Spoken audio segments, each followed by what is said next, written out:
Section 1.3 differentials. We're going to do an example to show how the differentials will work nicely when we need algebraic manipulations. They usually work better than just derivatives. Now, our example says this. There's dy over dx equal to tangent of phi. Y over x equal to tangent theta.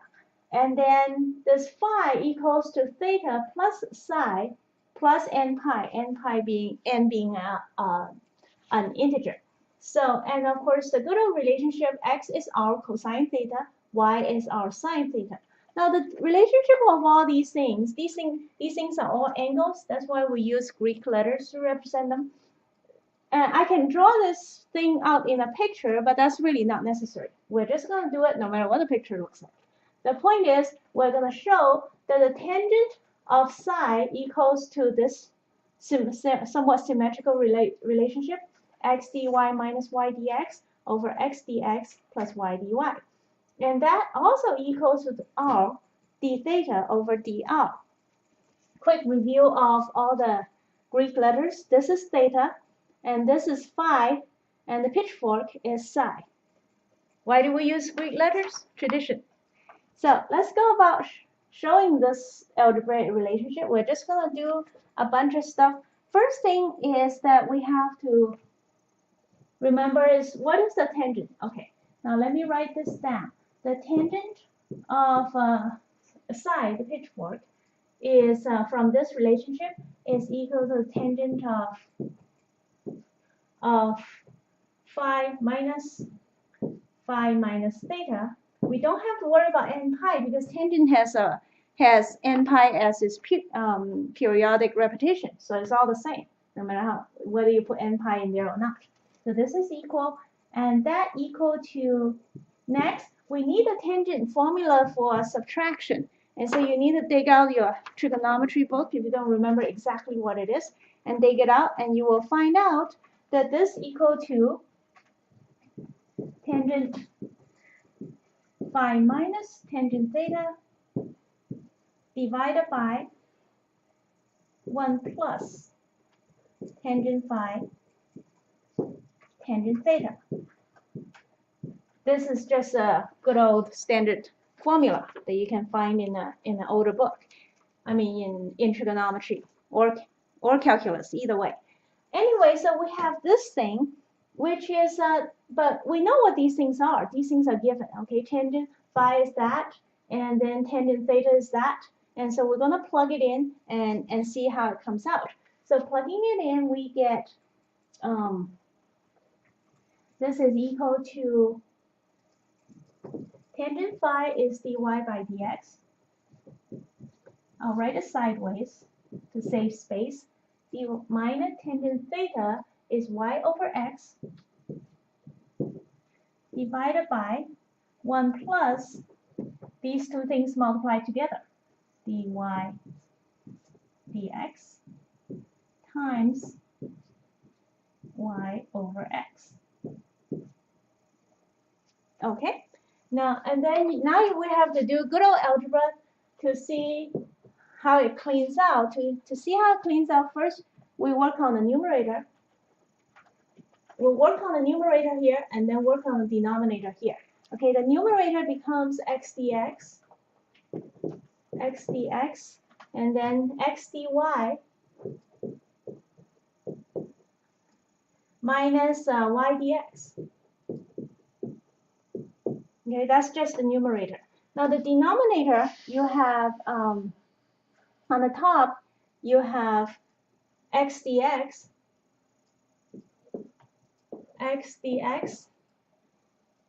plus y dy. Okay, that's the numerator of this. And then the denominator is just x dx. I flip it around on top, so now it becomes multiplied. Okay, now as you can see, these two terms. Okay, so also you are left with x dy minus y dx. You have to do this fairly carefully so that you don't confuse the x and the y's and all that stuff. Okay, and then the bottom becomes x dx plus y dy. And when we check to see what we're trying to show, that's exactly it. So they came out very nicely. Now the next thing we have to show is this thing. And this has to be equal to that. And we know that is where we got it. Now to do that, we need to show that this thing somehow has to do with r and theta in that way, and we will use that. To use that, we have to figure out what the x is in relation to r and theta. So doing the product rule on the differential from here, okay, dx, we'll do the product rule is the first times derivative of the second, cosine is negative sine d theta, plus the second times derivative of the first, which is dr cosine theta. Okay, this is the product rule we use on x. We do the same thing on y, which gives us dy equal to the first term times derivative of the second, which is just this, plus the second term times derivative of the first, which is sine theta. All right, so that's dx and that's dy. And we also have x and y, and we have to plug all four things in this thing and see how it comes out. So we'll plug it in. I will erase some of this stuff to make up space because this is going to be a long haul. So now to plug in, now we have the tangent of psi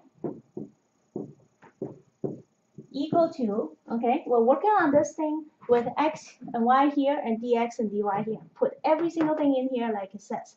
So slowly, one step at a time, x dy, we have x is r cosine theta times dy is this stuff right here. So I'll write it all down, r cosine theta d theta plus dr sine theta.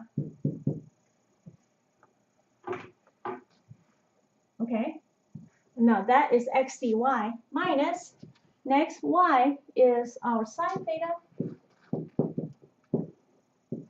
times dx, which is this stuff, which is minus sine theta r d theta plus what is dr cosine theta.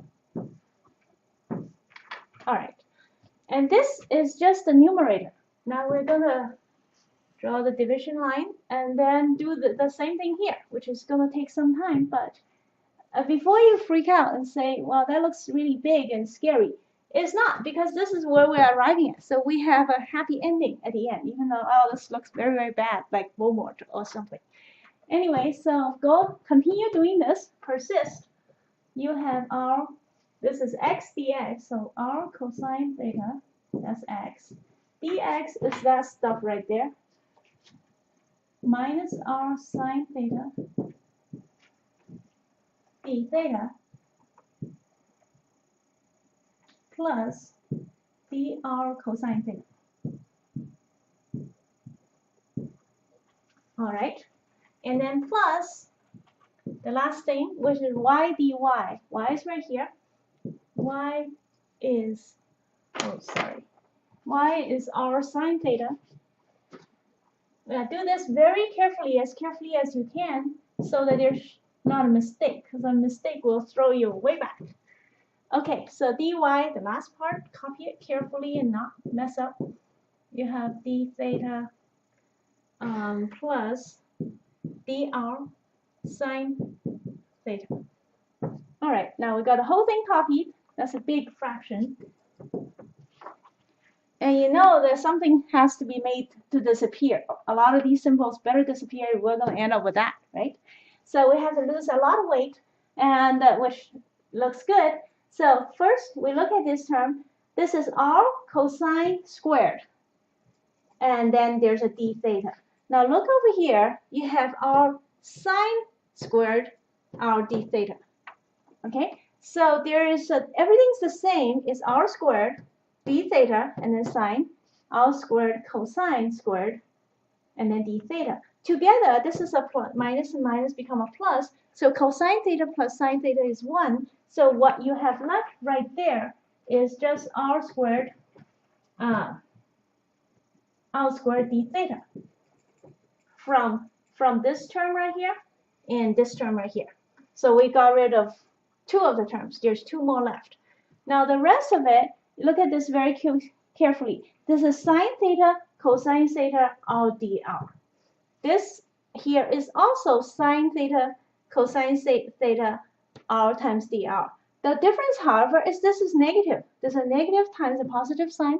Do it very carefully, and that is positive. They're the identical things, but they have different signs, so they subtract out. So there's nothing left.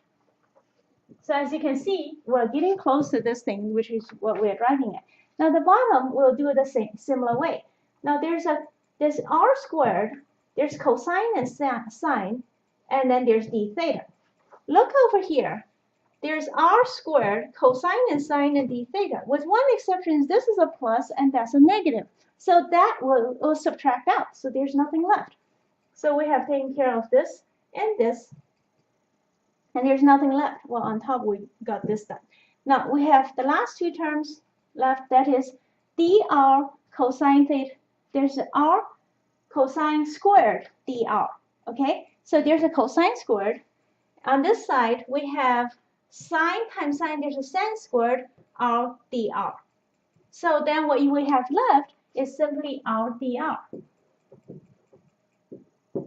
So then these terms are taken care of as well. So we have taken care of all the terms, and it just happens that everything works out very beautifully. And then the last step, you clean this up slightly, cancel out 1 r, you have r d theta divided by dr, and that is exactly what we're driving at. So as you can see, the story has a very cool ending when you got rid of a lot of fat, so to speak.